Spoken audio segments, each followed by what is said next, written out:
Okay. All right, well, let's begin with a word of prayer. Any prayer requests, praises? We'll just start this Thursday morning. My sister Grace right now, she's had some health issues and she's not really sure what's wrong. And she's, right now as we talk, she's either waiting or been, and she's getting checked out today.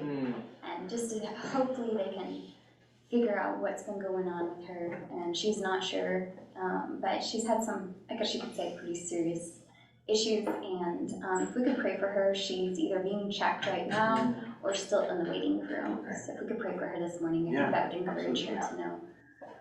Yeah, let's give Grace in prayer. And Tiana, since you're our wonderful guest today, we'll have you pray for us here in a minute. Sure. Let's pray for you. You got your surgery coming up. Yes, thank you. Appreciate that. And your family. Absolutely. Was that everyone that's moving? Yeah, like, this round is. Appreciate prayers for safe travel. Headed tomorrow to see my family before the crazy summer kicks in. I'll be taking May term class and singing group, so we'll be back to back. So I want to see my family before that. Your summer's gonna fly. Okay, any others? Marlene, Jose, I know they're done with classes and stuff, but I'm sure they're probably feeling the crunch with packing and doing last minute stuff. So. Yeah, okay. Yeah, all of our seniors, really, we should keep in prayer as they are launching in ministry. It's exciting to see. I do have a praise. I got food poisoning Sunday night, and it was the worst case of food poisoning I had ever had. I didn't know what it was at first, and I thought I was gonna die. Literally thought I was gonna die. I was drifting in and out of consciousness, cold sweats, completely had no energy, couldn't move. So I was thinking, I'm like, okay, I gotta get my stuff around. I'm going through my mind, I'm like, theologically, like, I put my faith in Jesus Christ, but I'm just gonna go through the checklist real quick, get ready to go. It's like, I was seriously thinking, I'm going to be my ministry today. Because I know I would have taken my wife to the hospital if she was going through that, but no one could have taken me, so she could have called an ambulance, but that was about it. So I was like going through that stuff, and I just thank God that we have a peace, we have an assurance. I'm thankful that that didn't happen. And it might sound like I'm exaggerating, but I wasn't, guys. Like, it was bad. It was really bad. And, it was a shock for my wife. She was calling Pastor Tom, asking for prayer, going through that stuff. 5 a.m., I wake up and I'm like, strength's back, I'm good to go. I'm like, thank you, Jesus. But it's good to have our faith in those times. So I was really thankful to have my faith during that time. It was a comfort. It was really a comfort. Amen. Jose, Marlene, thank you. Sorry. You're right. All right. Well, Tiana, would you open us in a word of prayer? Dear Lord, thank you so much for today. Thank you that this semester is drawing to a close, and for some of us that's relieving, and for some of us that's really nerve-wracking with the moves and everything. And Lord, there are many things that are coming up that we're not expecting or we haven't expected. And I pray, Lord, that you would just give peace and cover us with your peace and fill us with your peace, Lord, in this time. Pray for those who are moving, including Jose and Marlene, Vincent, Becky, and Haley, Lord. I know that can be very stressful right at the end of the semester with finals and everything, that you would just fill them with your peace and work out all the details in ways that they would never have anticipated, Lord, so that you're able to do miracles. And we pray, Lord, that we can be with Rachel's sister, Grace, Lord, as she's struggling with her health.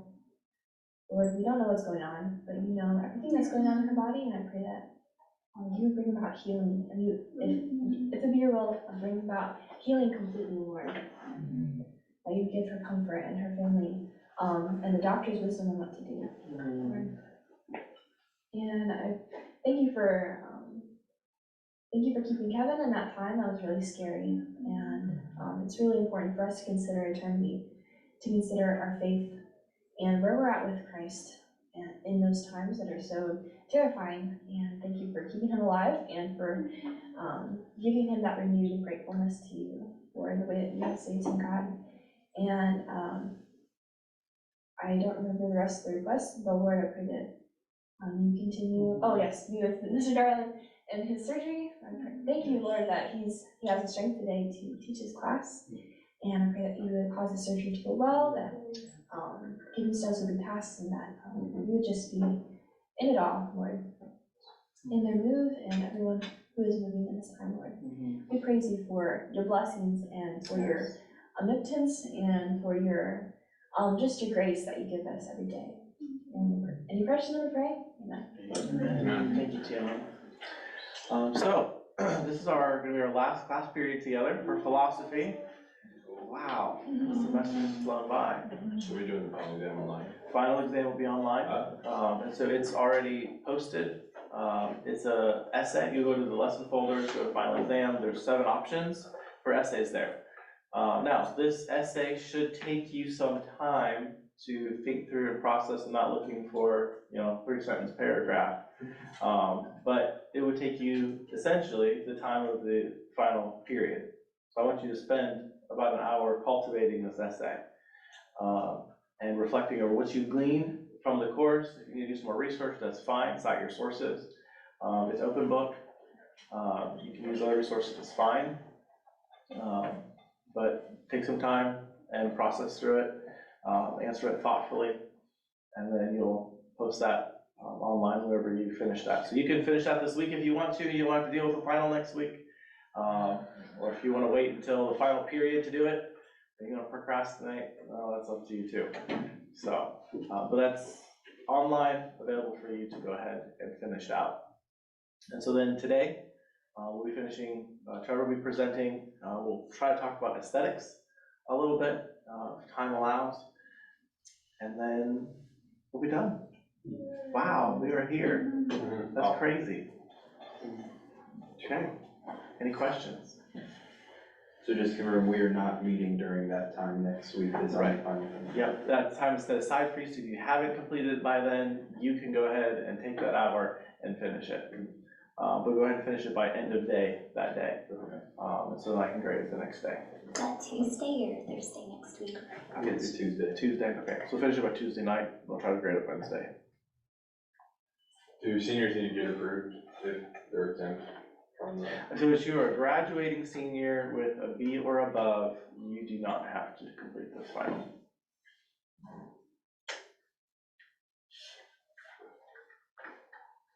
Just put a comment on there and that you don't plan to complete it. And so then I'll go ahead and just exempt you from it.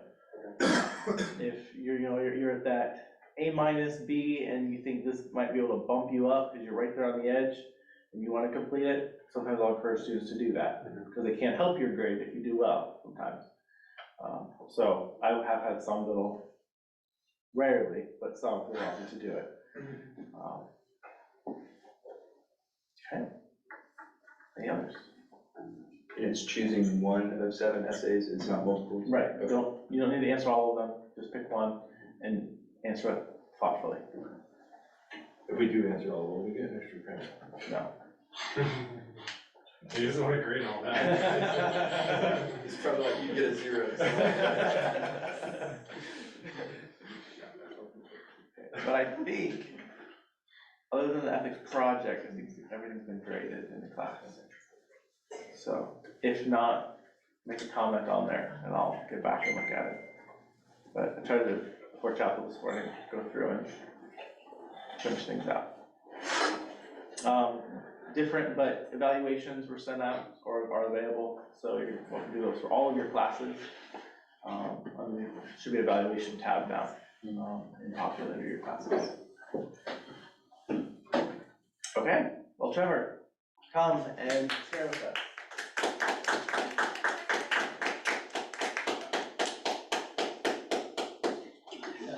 You guys guys are just really excited that it's the last presentation. So usually if you've done classes with me in the past represented, it's usually something I like to do is humor, but as you can tell with the discussion, that's not really gonna be what this is. So just kind of a forewarning and kind of a trigger warning. I know that sounds like a very liberal term, but in all seriousness, if suicide and self-harm is a serious topic for you and something that you think could cause something for you, keep that in mind. And obviously I can't excuse you if you leave the class, that's not my place, but if that is something that is bothering you, keep that in mind. And yeah, we wanna keep everyone safe and well as we go through this. It's not gonna be super crazy and in-depth, we're not gonna show any graphic pictures or anything like that, but it is a heavy topic. I think we can all acknowledge that. And so as we go into it, I would appreciate seriousness from everybody, and also just, like I said, this is more of a discussion. I'm not really a lecture type person. I'm gonna go over some things, but I'm really looking forward to having some great discussion with you guys more than anything. So how I have everything split up is kind of in 4 different segments or chapters, if you will. So the first part I want to go over is the definition of suicide. What is suicide? The second part is understanding suicide. Why does this happen? And the third part is modern views and media influence. How does the world view suicide? We did a whole segment in our class about media, and I feel like that's very important to discuss, as well as the fourth part, the biggest thing, is ethics project. Is suicide ethical or moral? And we'll go over that towards the end as well. So the first part is, what is suicide? Suicide defined. And I'll just ask you guys, how would you define suicide? Also, can everyone see? Is this in the way at all, or can you guys see all the lettering stuff? Okay, cool. How would you define suicide? I would define it as someone controlling their own death, taking control over their own death, as in the time and the method of how it is accomplished. All right. Solid. Anything else? Doesn't have to be a big paragraph. Then you can literally do it 2 or 3 words if you want. Just ending your own life. Yeah. So basically, suicide is the action of killing oneself intentionally. You got that from the Oxford English Dictionary. I felt like that was a thorough definition. And the root of the word suicide basically comes from to end oneself, would be where we get that. So how big of a deal is suicide? If we're trying to understand and define this, how big of a deal is it? How big of a deal is it? And I think we kind of already know the answer to that, but I'll go over some stats with you. Over 48,000 Americans died by suicide in just 2021 alone, which is equal to about 1 death per 11 minutes, which is just mind-blowing. And that's just in America. That's not even counting other countries, considering that there are bigger places than us. Close to over 1 million people die by suicide every year. So additional stats, just in 2021 alone, 12.3 million Americans seriously thought about suicide, 3.5 million planned a suicide attempt, and 1.7 million attempted suicide. So the leading causes of suicide, the number one, as you probably can imagine, with 49.8% of it being firearm related, 26.8% being suffocation or hanging, 15.4% being poisoning, and 1.7% being cutting, and lastly 1.2% being drowning. And I don't know about you, but some of these percentages actually really surprised me, because I feel like in culture we would think cutting is way higher than that, 1.7%. But yet firearm related, we understand that one, that's obviously a big one, but I was surprised by poisoning being higher and significantly higher than these two. I really would have thought that would have been different. So again, that would be something we discuss as well.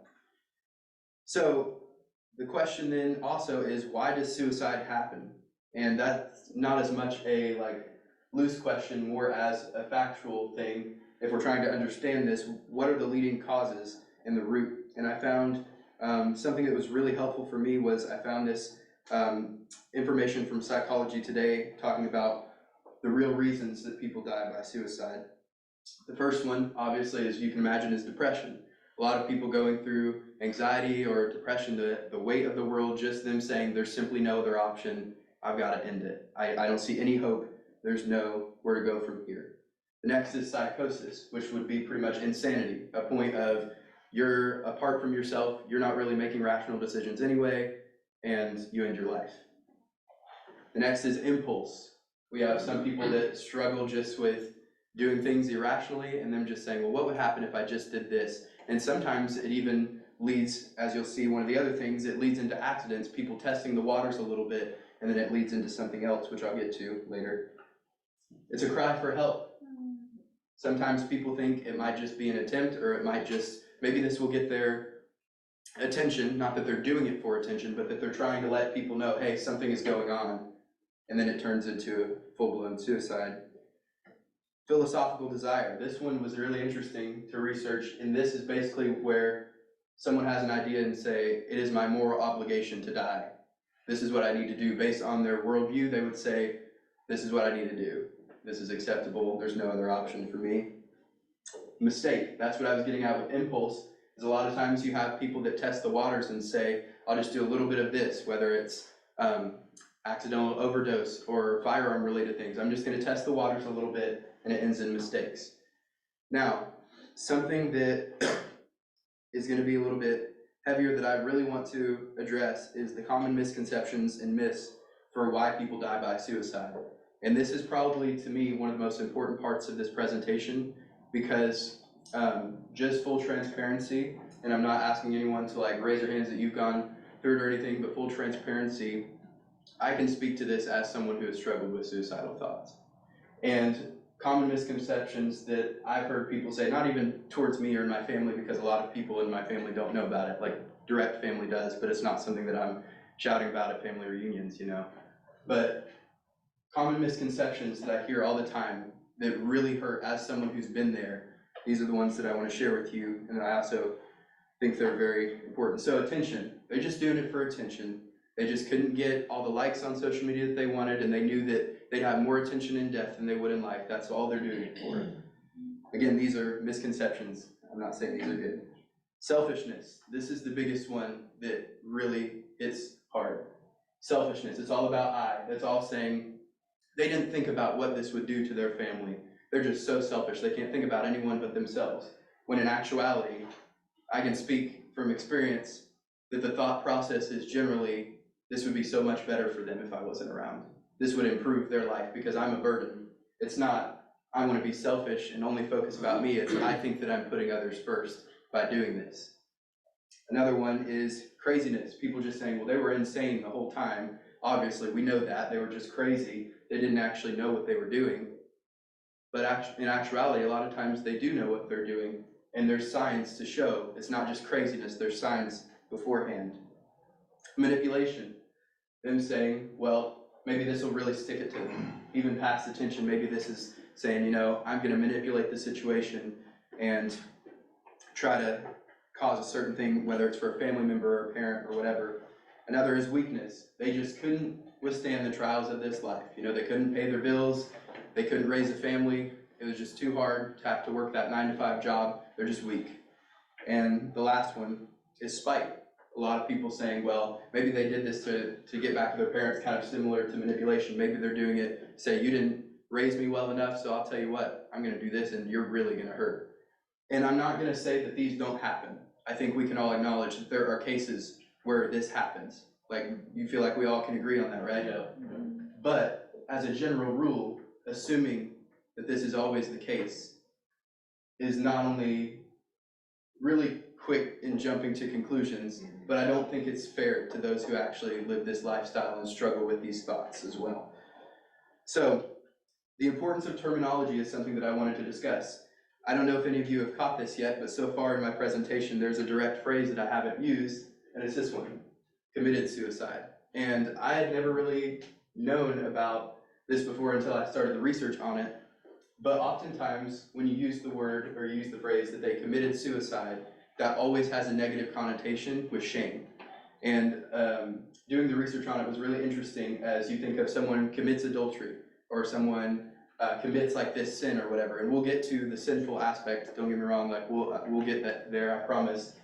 But there's still a lot of shame and a lot of negative emotion towards that. And so I thought this was really interesting. Some things that you can say instead of committed suicide, say died of suicide or death by suicide, which is what I've been saying in my presentation thus far. Successful attempt versus suicide death. Unsuccessful attempt versus suicide attempt. This one, suicide ideator or attempter versus person living with suicidal thoughts or behaviors.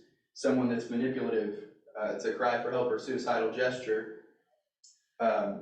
is just someone, you know, you can describe the behavior, sorry, I missed one, a completed suicide and just a normal, just calling it suicide. And then the last one, dealing with suicidal crisis, saying they're working with this.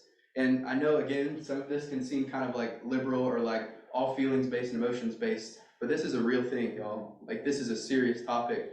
And the stats that I showed at the beginning, I don't know about you, but I think they're terrifying.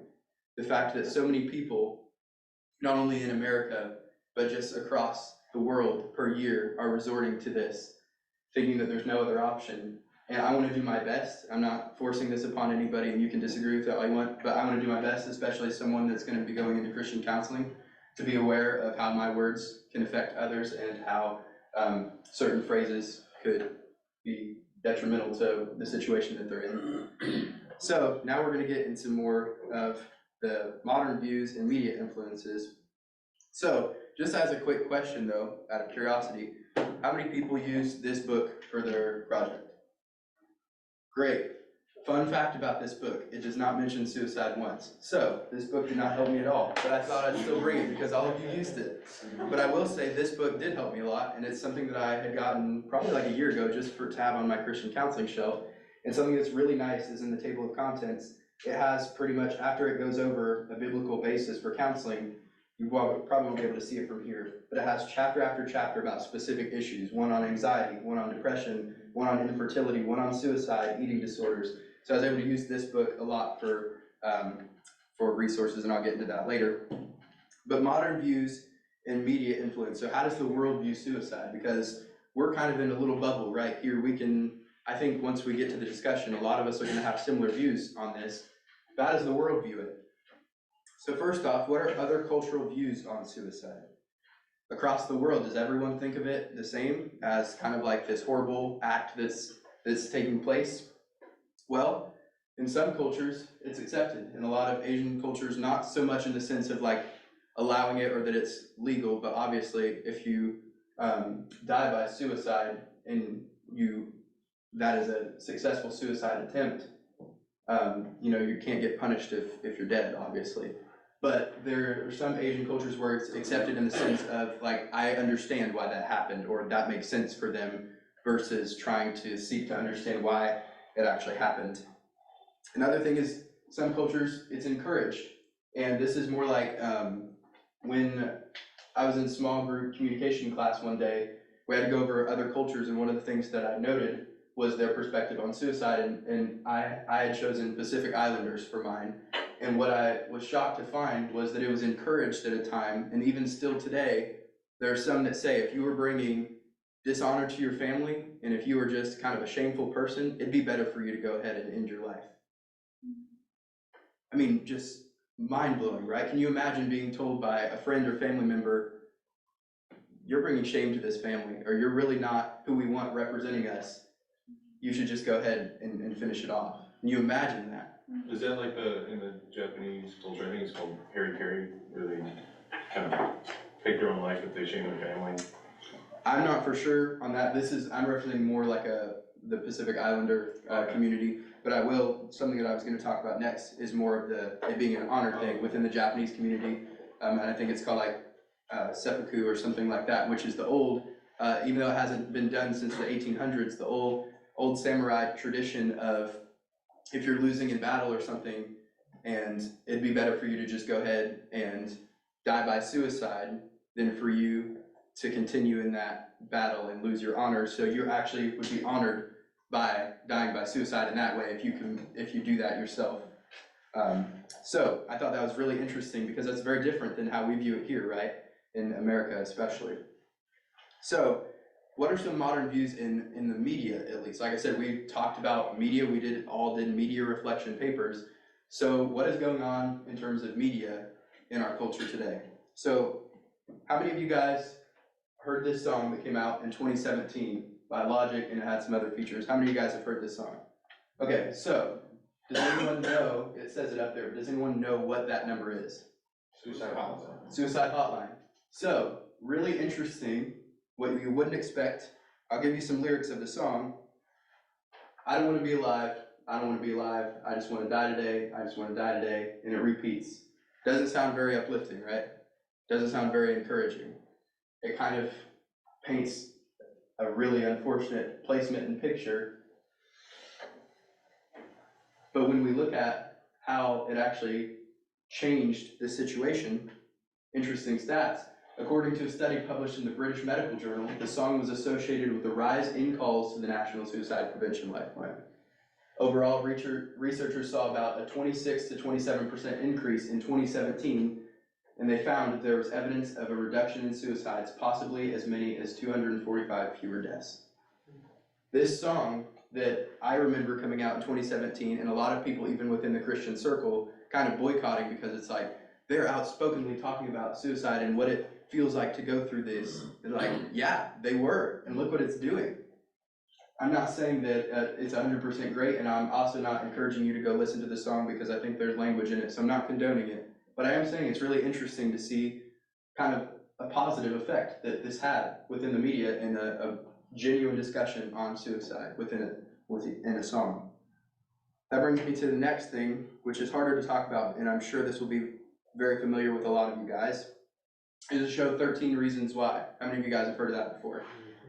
Okay, this also came out in 2017, and 13 Reasons Why, if you're not familiar with what it is, this is a Netflix show that came out, as I said, in 2017, and basically it follows the story of a young girl named Hannah Baker who dies by suicide, but before she does, she leaves 13 tapes for the reasons of why she did it.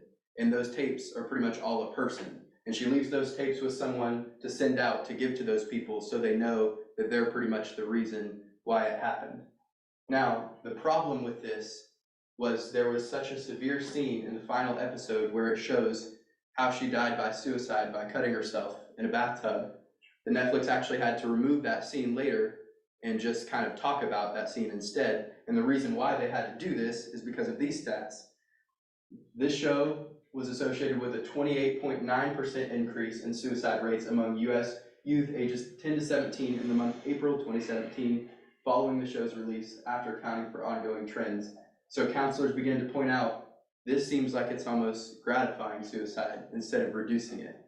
This show that was meant to be a conversation is now seemingly condoning it and showing kids the easiest way to do it, or one of the easiest ways to do it.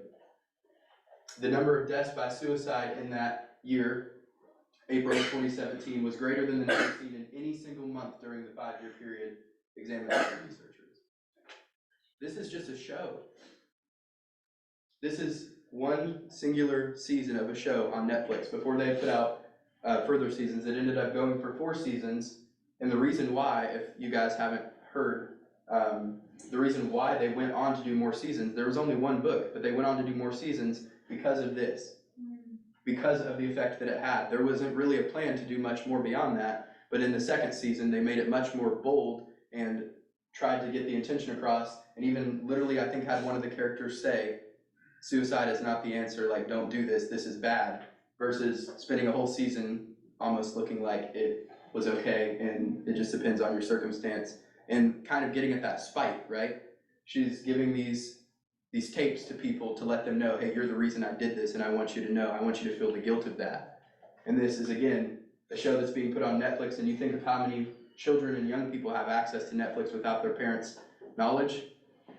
I would be really, really frustrated. Well, obviously I would have more control on my kids' media, but I would be extremely frustrated if I realized that there was a show that my kids had access to that was not only talking about a heavy subject such as suicide, but also sexual assault, verbal assault, rape, and showing scenes depicting that and almost glorifying it would be an extreme case that I would be devastated by that. And again, it's a very heavy thing. So that we see kind of a negative effect.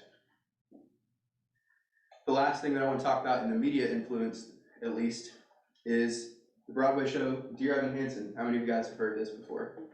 Claire's smiling because she already knows that I'm going to talk about how much I love this. So, Dear Evan Hansen is one of my all-time favorite things of just ever. Oh my word. Like, talk to me after class if you want to know.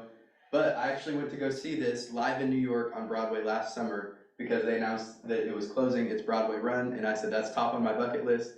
So I told Brian Munson, I said, I think I'm gonna go see it, and he said, great, let's go. And I was like, are you being serious? He's like, yeah, let's do it. So we went and we saw it. And one of the reasons why this is so special to me, as I mentioned, as someone who has struggled with this, is it uses music and it uses other things to tell a story of how you don't have to be alone in that there's always a way, there's always people to talk to. And I really like this quote from the New York Times. It says, naturally, the story of a teenage suicide and a lonely young man caught up in a web of self-devised deception has its sad aspects. But Dear Evan Hansen is anything but a downer. The feelings it stirs are cathartic expressions of a healthy compassion for Evan's efforts to do good and his anguish that he may be causing more trouble than he can cure. And I don't want to fully tell you the story of it because there's a lot of plot twists, and I feel like even talking about it, I could spoil it easily.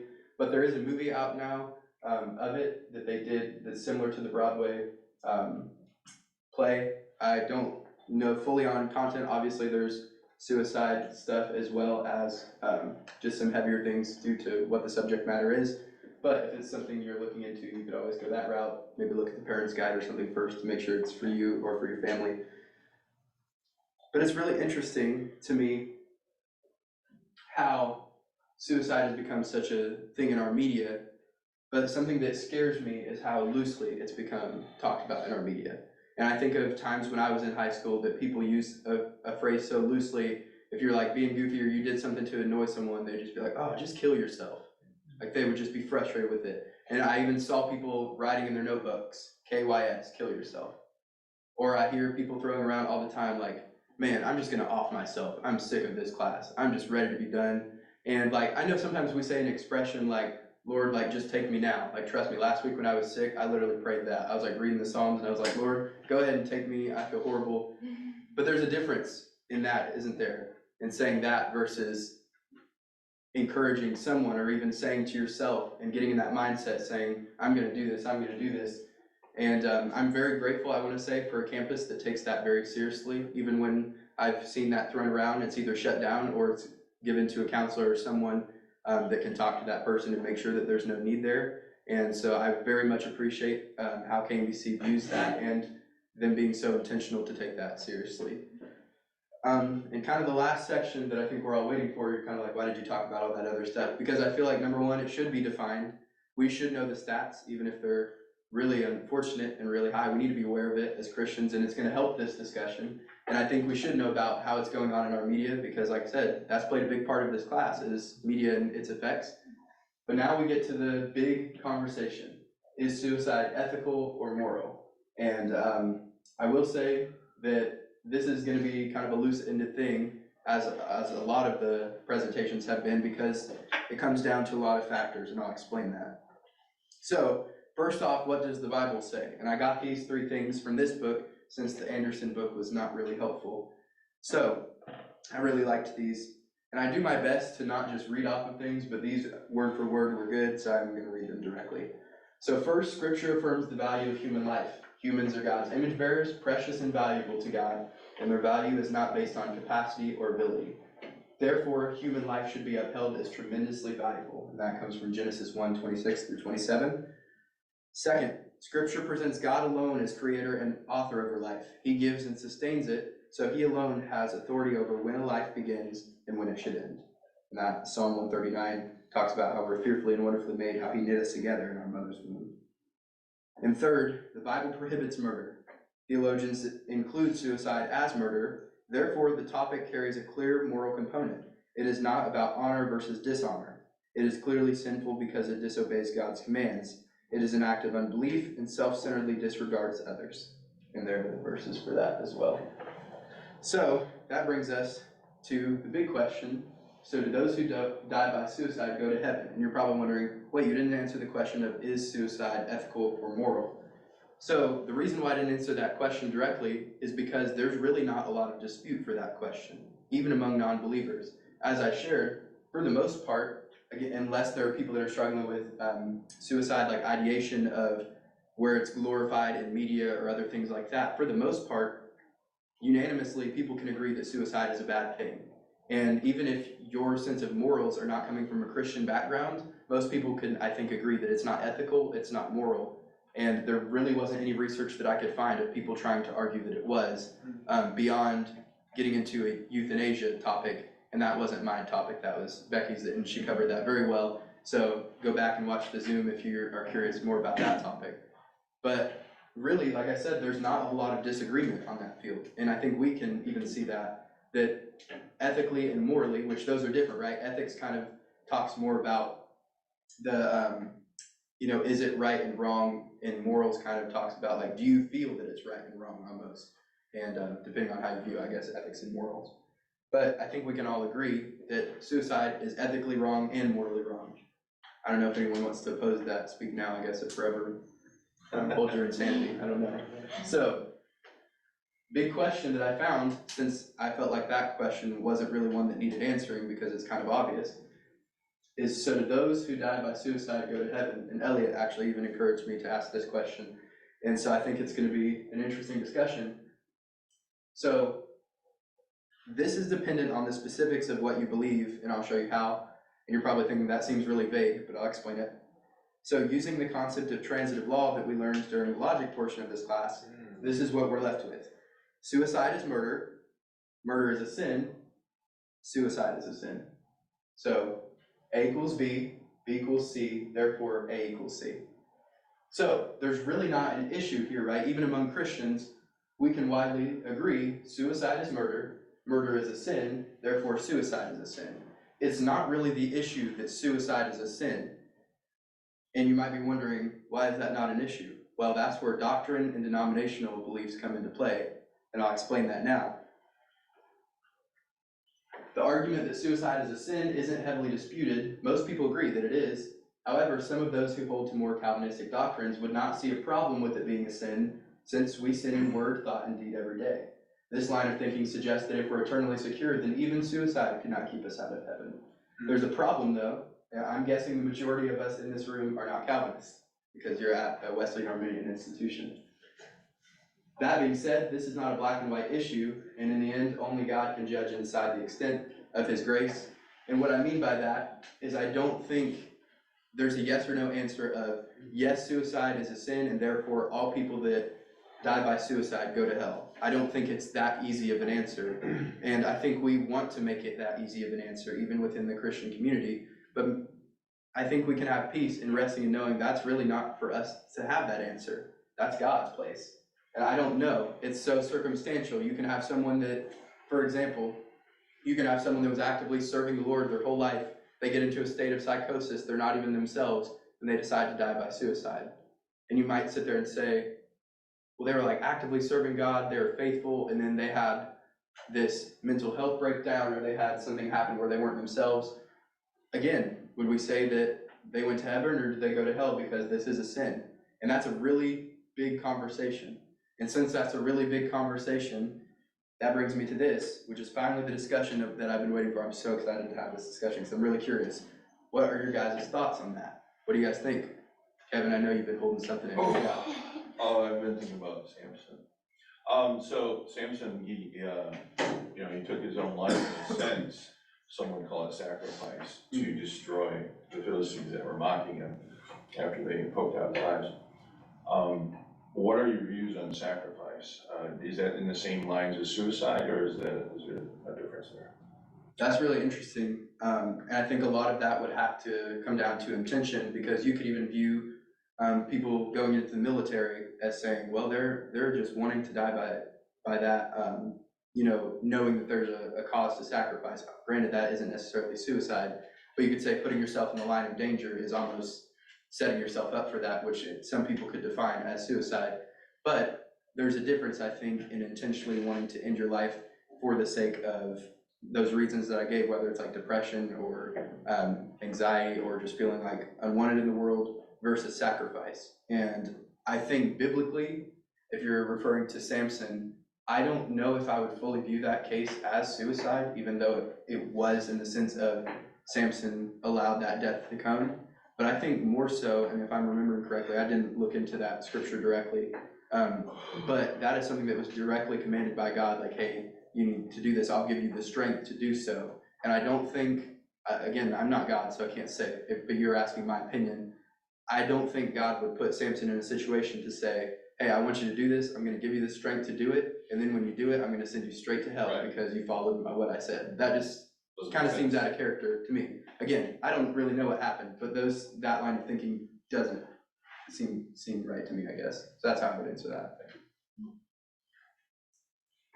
Yeah, I would, the reason, when we talked, Trevor, I was thinking of a example. When I was 18, I had gone home to Alaska, and we went to this funeral of a family that's actually connected here and also the church there, but they have a pretty tragic story. It's a beautiful family, but they've just had a lot of hardships with like the death of the father's wife, and then sons dying, and then his son overdosed, right? And so, and I think it gets lost in translation, whether that's suicide or not. But I remember when I went to the funeral, and the grandma gets up, and it's common knowledge that, you know, they don't know if he like tried to take his own life by just like popping a bunch of pills, or if he just, you know, didn't really know what he was doing, but he died by his own hand, by his own choice. And his grandma gets up and says, I know that he's in heaven with Jesus right now. And I remember hearing that, and it boggled my mind, because I had grown up kind of in church, and the black and white understanding I had was, and I'm not saying this is, I'm just saying suicide equals doomed to hell. Yeah. And that's kind of, that was the black and white basic teaching that I understood. And so when I heard that, I was like, that makes no sense. But then it kind of opened my mind to, well, what if, and like, what is the situation? And so I think I would agree with you. I don't know if it's as black and white as we'd like to make it, but I think sometimes as humans, we'd love to, and it's hard.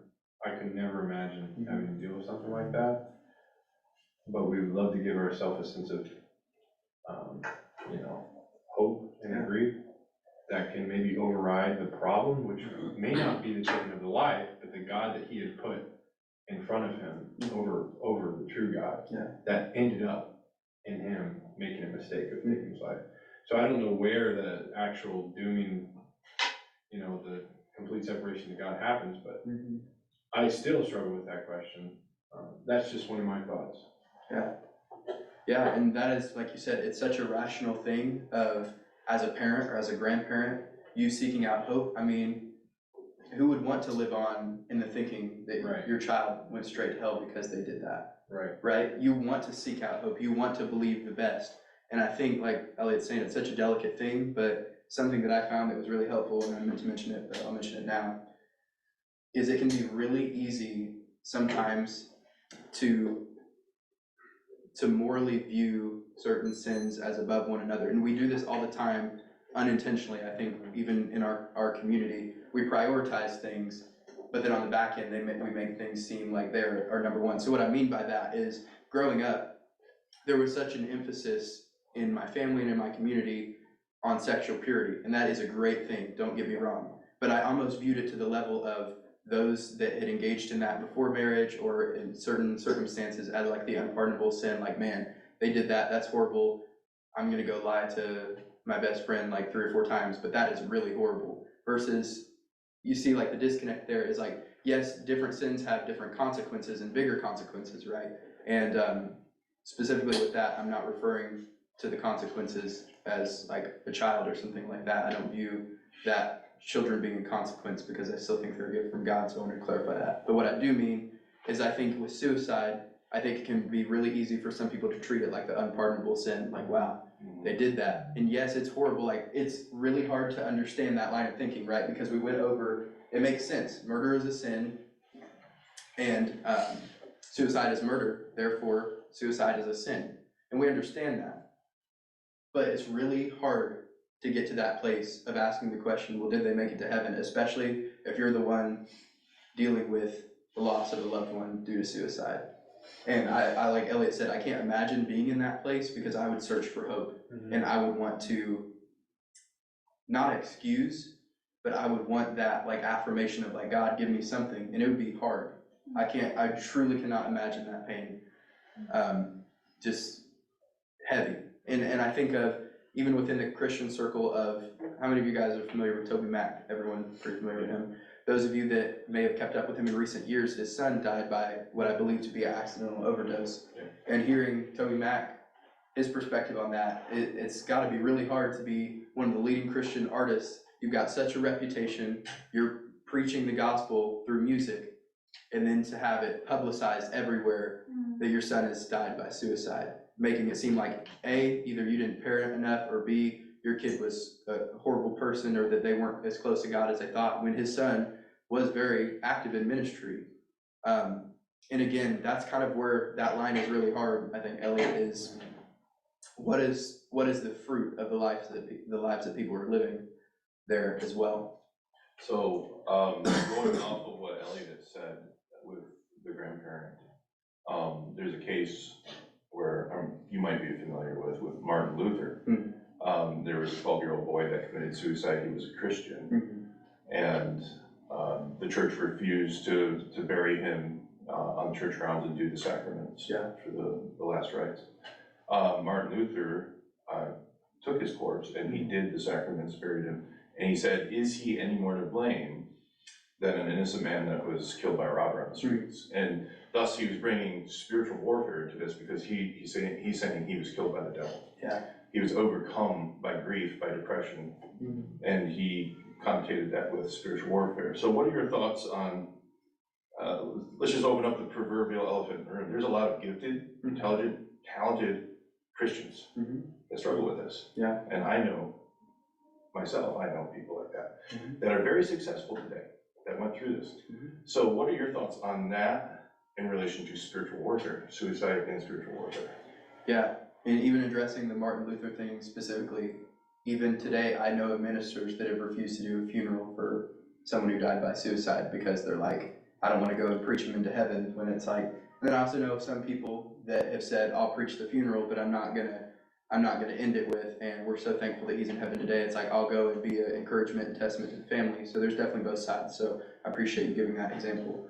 As far as the spiritual warfare side of things, I mean, as I shared the top reasons that people are dying by suicide, I definitely stand and say that spiritual warfare is probably a big and large part of it, as depression and anxiety can be fueled by spiritual warfare. I'm not saying that every ounce of depression and anxiety is caused by spiritual warfare, or that it's all demons attacking you, because I think it can be really easy for people to look down on others that have depression and anxiety and be like, man, you just got a ton of demons and you need to almost like treat it like you need an exorcism or something, when it's just like, no, some people just live in that, or live like that, or with that.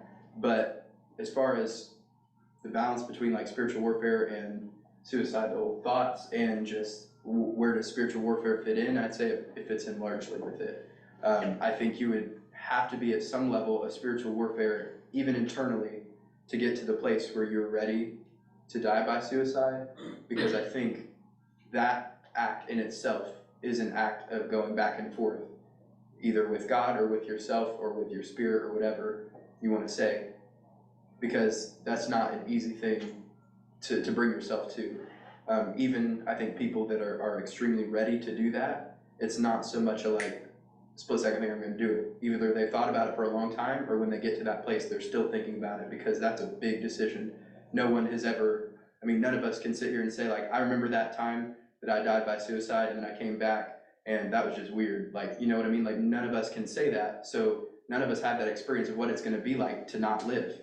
And so to put yourself in those shoes of people, I think is a huge battle.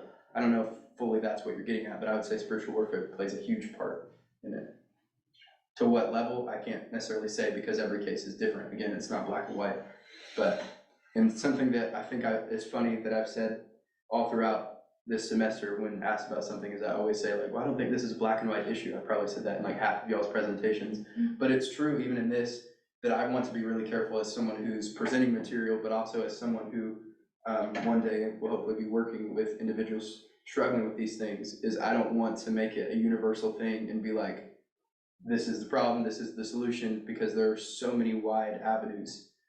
Just saying just giving you the few stats that I have and the few reasons for why people do it is still not even covering like the tip of the iceberg of all of the information on this subject. It's huge, it's massive. Yeah, that's so interesting, man. I like that you're emphasizing that it is a sin, but again, you still have that question, what is the destiny of those who, what did you call it? Yeah, who died by suicide. Yes, and it's very important that we as preachers, who do not preach those people into heaven, but encourage the family. And I also believe that God can have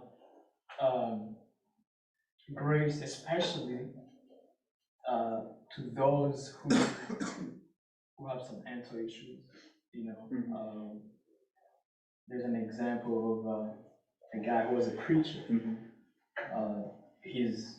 His wife died in an accident when the guy was driving. I think he was falling asleep. So those thoughts came into his mind. You know, he blamed himself. I could have done better, to the point that, you know, his mental state was weakened and he was just, you know, he ended up taking his own life. So a person like that, I mean, the person who was telling this story knew the guy. And this guy is a genuine guy. He preaches revivals here. You know, he knew that it was a sin. He knew that, hey, the sin will keep you out of heaven. But because of the mental thing that was there, he ended his life. And that's where the question comes back. Like a person with those mental issues committed suicide. What is his destiny? And when you look at his life prior to the mental illness he had, he was a godly man. But I believe that if you, let's not go there. But yeah, so I believe that God could have grace in moments like that. If the person has some mental illnesses, mental issues, I believe that he could do something. And was the situation that you're referring to, is that one of the stories that Mr. Cravens shared with us? Yeah. I was just about to mention. So I don't know how many of you guys were there for that, but last semester when Chris Cravens came for convocation, we had a discussion in the coffee shop and someone brought up that question. And I will just say that even my views then shifted because of the stories that he was sharing. I hadn't really thought about that question before. Like I knew it in the back of my head, like kind of like Elliot said, I was in a community, I was raised to just kind of be like, that's a really bad thing and automatically those people go to hell. And, but man, that opened up my eyes. Some of the stories that he shared. But something that I really like that you're getting at, Gideon, is the mental thinking. And so I think a really important distinction to make is we know we define that suicide as a sin, but going even further into that, what is a sin? Well, a willful transgression against the law of God, right? That word willful. If someone is completely out of their mind, is that still fully willful? Like, are they fully present? Just in the case of, we've talked about a lot of things this semester of, like I said, people not being fully present and them doing things, not justifying it, but explaining and saying, well, they weren't fully like aware of all of it. Now it's hard because it's willful in the sense of if they go as far to take their own life, but is it still willful in the sense of like, were they fully present? Was it fully intentional, a decision on their part? And again, that's a very hard line there because we can't get into someone's head after the fact. Obviously they can do brain scans and stuff, but there's no way that we can fully get into someone's brain and say, this is 100% what they were thinking as they did it. We just, you know, we can look at the signs, we can look at things going on before, but yeah, it's a hard thing. I've asked my questions, because I know someone that did that, committed suicide. And that's always been I know two of them that done it, but one of them really hit me hard. And that was always my question, and I've always struggled with them, do they make it? My always hope, I really hope. Because there was another reason why it always perks up, man. What will you deal with if, say you know you know, talk to you later, though.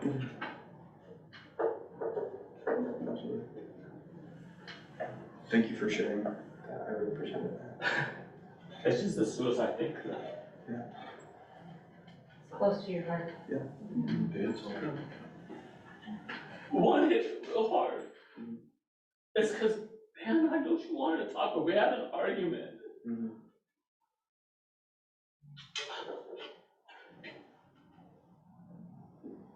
And it just, man, I knew you were gonna talk about it. Mhm. And I prayed that I'll just not even say anything, but I don't know. My bad. No, you're fine. Your thing was really great, how you did it, but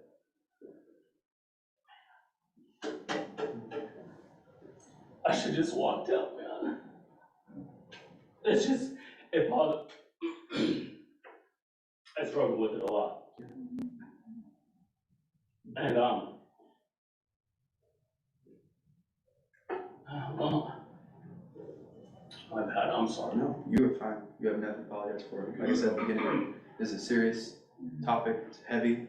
And none of what I said directly, like I said, most of this is for discussion. Obviously, we each are gonna have our own opinions on it, and me sharing, like I said, how I was raised or maybe how my thinking is, like that's changed drastically. And like I said, I'm not gonna make a blanket statement to say this is what I think happens every time. Because even in recent years, I've had people, even if they're not direct family members, like you said, I've had friends, I've had people close to me that's happened with, and it's, like you said, it's hard. It's like unimaginably hard. And so first off, like I said, I appreciate you being willing to address that, because it's hard. And like I said, there's not, to that question that I put up there a second ago regarding heaven and hell and all of that, there's not an answer that's gonna satisfy everyone, because it's, part of it is maybe, like I said, an answer that we don't get on this side of eternity. It's not something that we fully, you know, it'd be great if there was a part in the Bible that directly said, this, and this, I want you to have all this information so you have every ounce of assurance that this is what's gonna happen. And that's where I think faith comes into play big time. And again, but I do want to just say I'm doing my best at least not to present anything as universal, or saying that is 100% the case, that I think that happens every time with every suicide. So yeah, that's what I would say there. So obviously this hits home with a lot of us. Going into ministry to be a pastor, I'm thinking of funerals and doing funerals. So my theology, Mr. Brookins has said it several times in class, you have your own voice in your head, and then you hear other voices too. You hear God's voice and you hear the world's voice or Satan's voice. The thief comes to kill, steal, and destroy. And I think that's what Martin Luther was alluding at when he said a robber. He's talking about the thief.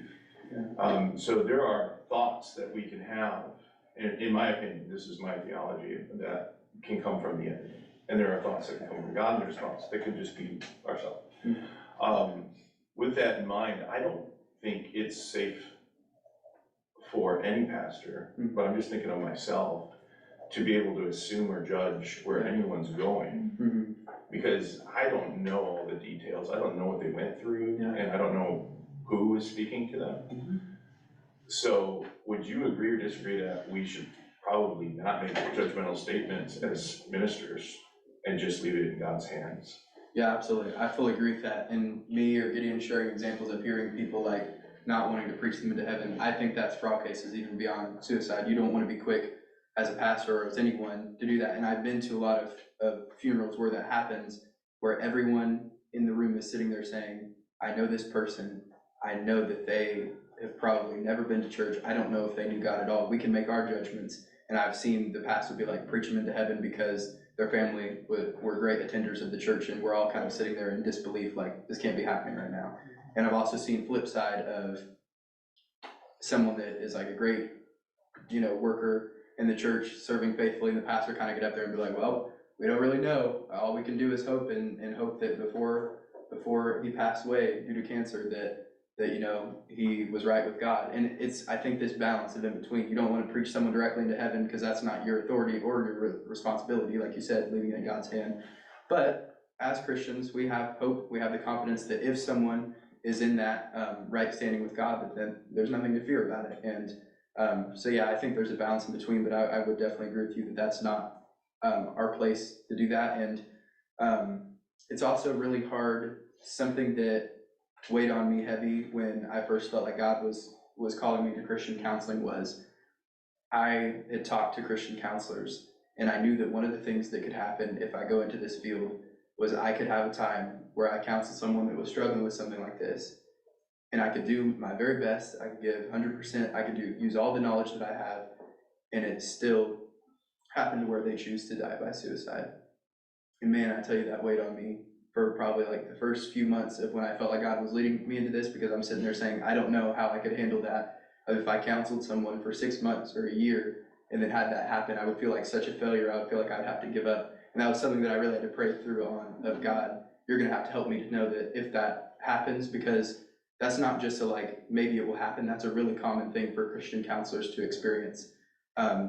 Depending on what they're dealing with. Obviously, if you're a Christian counselor that is specializing in marriage and family or something, maybe that's a little less, but as someone that's specifically going into clinical mental health counseling, I'm kind of setting myself up to be involved in a field where that could easily happen, and happen repeatedly even. And that the weight of that, it's heavy. And so, like you said, even as counselors, as ministers, there is a weight that is gonna come to realizing what God has called you to in the situations that you're gonna be put in, whether it's funerals or whether it's having to deal with the grief and loss of even, not necessarily a patient, but a client, I guess would be a better word. There is an extreme heaviness, and all of it, I think, just like I said, goes back to the fall and goes back to just the world that we live in. But yeah, I agree with what you're saying. Just a comment on that. Do you think that if we do our best and we're faithful with what we have, we can just put that responsibility on Christ's shoulders? Yeah. Just trust in Him. Yeah, absolutely, and that's what I'm saying. That was something that I had to surrender. It's kind of, it was almost like a selfish thing of holding on to like, God, I don't want to do this, providing an excuse saying, God, I don't want to do this because if this happens, that would absolutely destroy me. And he's saying, but if this happens, would I not still bring you through it like I brought you through all of this? And so it was definitely a surrender thing, and it's realizing that responsibility isn't on me. Counseling in and of itself is not a saving thing. It's an additive. It's something that we hope is going to help people, but it does not necessarily mean that I'm going to fix everything. Just like medication won't fix everything. Just like I said, therapy and counseling isn't going to fix everything, but we can hope that it's going to make a difference. And so obviously it ending in that is very difficult. Thank you.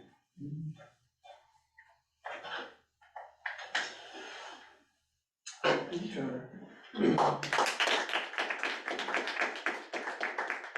What's the title of that book that you were talking about? The Gospel for Disordered Lives. And I already unplugged my thing, but I had my sources and a slide that said thank you, so thank you. Did you look up any statistics for, those who have died by suicide? Do you have for attempted, compare the two? Yeah, I think in the second section, I didn't have statistics, but I had the number of people in 2021 that was attempted, but I didn't have high percentages or anything like that listed necessarily. Yeah, I think, when I think about like cutting and things like that and poisonings, they're not as successful.